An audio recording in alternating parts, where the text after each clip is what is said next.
Oi, Dora, eu sou o Lucas. Quantos anos você tem? 18. Puxa, é muita coisa. É, pra você ver, Dora. Adivinha? O quê? É hora da história. Uhul!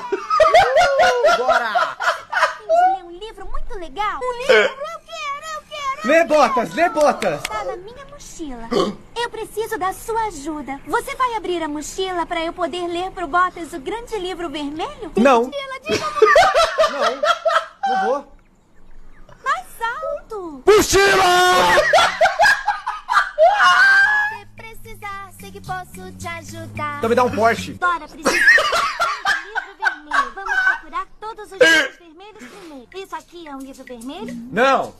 Isso aqui é um livro vermelho? Não é. Isso aqui é um livro Esse é esse. Isso aqui é um livro vermelho? Sim. Ai, mas qual deles é o grande livro vermelho? Esse. Você acertou. Livro vermelho pro Botas.